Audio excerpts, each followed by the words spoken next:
बिस्मिल्लाहिर्रहमानिर्रहीम। अस्सलाम वालेकुम नाज़रीन, आप देख रहे हैं अनोखा अंदाज। मैं आपका होस्ट जमाल सिद्दीकी। उम्मीद करता हूँ आप खुश खुर्रम होंगे। नाज़रीन कराम, वक्त का चक्रा इतनी तेज़ी से घूमता आ रहा है कि जुमे का दिन भी पहुंच चुका है और अब से कुछ देर बाद इजलास का भी जो है वो इनकाद हो चुका है और होने वाला है बेसिकली। और इस इनकाद में जो तहरीक अदम एतमाद के बारे में और इमरान खान के मुस्तकबिल के फैसले के हवाले से जो स्पीकर इकदाम लेंगे वो बहुत ही अहम होगा। वोटिंग के लिए डेट दी जाएगी और पॉसिबल ये है कि यकम से पहले तक जो है वोटिंग की कोई डेट अनाउंस कर दी जाए। ये कहना काबिल वक्त होगा क्योंकि ये स्पीकर की सवाबदीद है कि वो किस दिन वोटिंग का टाइम देते हैं, इजलास को मुलतवी करते हैं, क्या करते हैं इस वक्त, या फिर प्रोसीडिंग्स करते रहते हैं। माजी में हमने देखा कि किसी भी मेंबर की अगर मौत वाक़ हो गई, उसका इंतकाल हो गया, तो वो फातिहा ख्वानी करवाई जाती है और उसके बाद उसके साले सवाब की दुआ होती है और उसके बाद इजलास को गैर मुय्यना मुद्दत तक के लिए मुलतवी कर दिया जाता है। मगर यहाँ पर जो सवाल पैदा हो रहा है वो है इत्तेहादियों का और इस वक्त इमरान खान के उस तुरुप के पत्ते का जो पहले ही उन्होंने खामोशी से चल दिया है और जिसके चलने से तमाम अपोजिशन पार्टीज, बिलखुसूस इत्तेहादी भी जो अपोजिशन का हिस्सा बनने जा रहे हैं, उनके लिए भी एक सबक मिल गया है। इस वक्त तमाम तर तज्जिए धरे के धरे रह गए हैं। क्यों? इसकी वजह हम अपने इस वीलॉग में बताएंगे और आपको बताएंगे कि इस वक्त इमरान खान का खामोशी से चला गया तुरुप का पत्ता क्या है। नाज़रीन कराम, जो नए आने वाले हजरात हैं, नाजरीन हैं, उन अगर उन्होंने चैनल सब्सक्राइब नहीं किया तो उसे ज़रूर सब्सक्राइब कर लें और वीडियो को आखिर तक देखें। नाज़रीन कराम, इमरान खान को सबसे ज़्यादा तहफ़्फ़ुज़ात अपनी ही पार्टी से आए और उनके वो लोग जो मुनहरिफ हुए हैं वो माजी में भी मुनहरिफ होते रहे हैं साबका पार्टियों से। इस वक्त इलेक्टेबल्स की ज़रूरत थी और यहाँ ये कहा गया कि पैसे लिए गए, मगर फिर उसके बाद मुनहरिफ अरकान के जानिब से टीवी इंटरव्यूज़ हुए। बाकायदा तौर पर मीडिया, सोशल मीडिया, वीलॉगर्स ने बाकायदा उनसे इंटरव्यूज़ किए और उसमें बताया कि उन्होंने एक पैसा भी नहीं लिया, ज़मीर की आवाज़ के ऊपर ये काम किया। ज़मीर की आवाज़ 3.5 साल तक जो है वो सो रही थी, उसको जगाने वाला कोई नहीं था, मगर जैसे ही देखा कि ग्राफ गिरता जा रहा है तो उनकी ज़मीर की आवाज़ जागी और उन्होंने दोबारा दूसरी पार्टियों में जो साबका पार्टियों से भी आए थे उनके साथ रवाबित बहाल किए और बाकायदा तौर पर वहाँ चले गए। अब 63A का जो मुकदमा है, जो काम है, वो ओवरऑल अभी अदालत में है, उस पर कहना कुछ कबल वक्त होगा। इसके हवाले से जस्टिस साहब फैसला करेंगे और उसमें अपना वर्डिक पास करेंगे। इमरान खान का तुरुप का पत्ता ये था कि उन्होंने नाराज अराकीन को 1 बार, 2 बार, 3 बार अपने जलसों में कहा कि मैं तुम्हारे बाप की जैसा हूं और तुम मेरे बच्चों की तरह हो, तुम वापस आ जाओ, मैं तुम्हें कुछ नहीं कहूंगा। कभी कभी बच्चों से गलतियां हो जाती हैं, कभी कभी उनसे गलतियां सरजद हो जाती हैं जिसकी माफ़ी हो सकती है। अब ये बात कहने के बाद वो खामोश हो गए। लोग करंट अफेयर्स के प्रोग्राम्स में रिपोर्टर्स से, करीबी साथियों से इमरान खान के, उनसे ये मामलात, बल्कि शेख रशीद वफाकी वजीर दाखिला से बाकायदा कल की प्रेस कॉन्फ्रेंस में भी सहाफ़ियों ने सवाल किया कि कुछ तो बताएं, तो उन्होंने कहा मैं रोज़ कुछ ना कुछ बताऊंगा और सरप्राइज़ पे सरप्राइज़ है।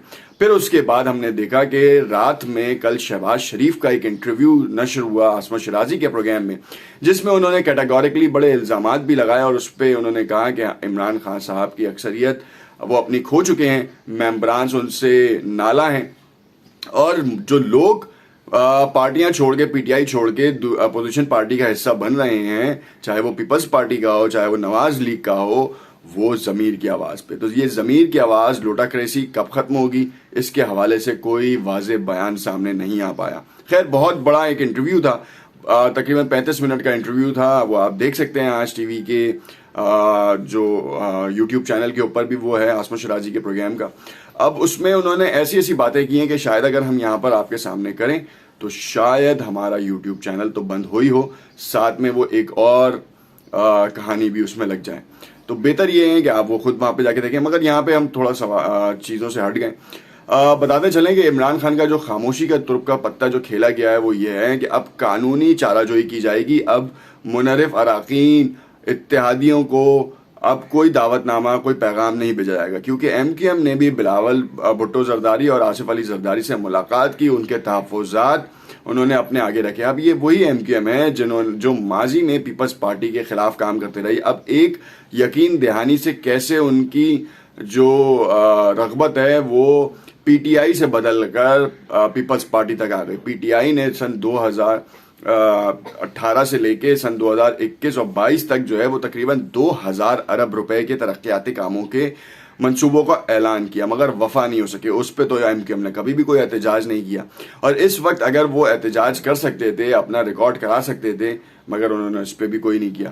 तहफ़्फ़ुज़ात किस चीज़ के हैं? हुकूमत में रहने के या कराची के अवाम को मसाइल का हल देने के? वसाइल के ना होने के ऊपर उन्होंने कोई एहतजाज किया? क्या आप जानते हैं? नहीं।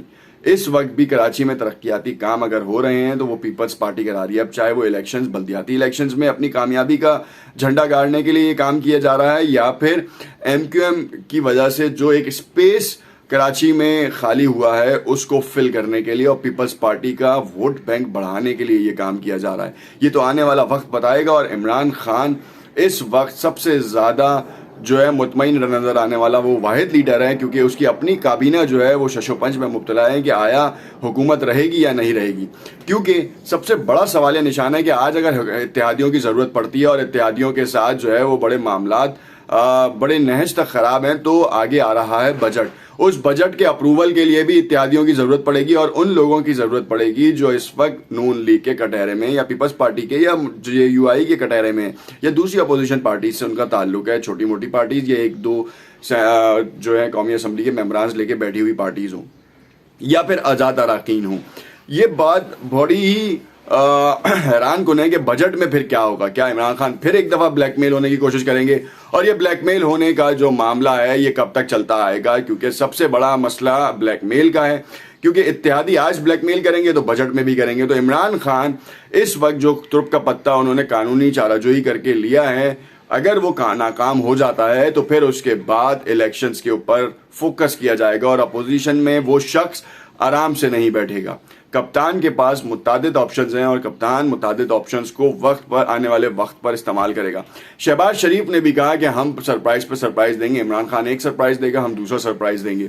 चौधरी निसार का सरप्राइज हो या फिर मुतादिद ऐसे सरप्राइजेस हो, क्योंकि कुछ कहना कबल वक्त इसलिए होगा कि इस वक्त सेशन जारी है और इस सेशन के जारी होने के बाद स्पीकर की सवाबदीद है कि वो इसको कंटिन्यू करता है या वो इसको एक्सटेंड करता है। ये तमाम चीज़ें उनके पॉट में हैं। देखना ये है कि स्पीकर इस वक्त क्या किरदार अदा करता है।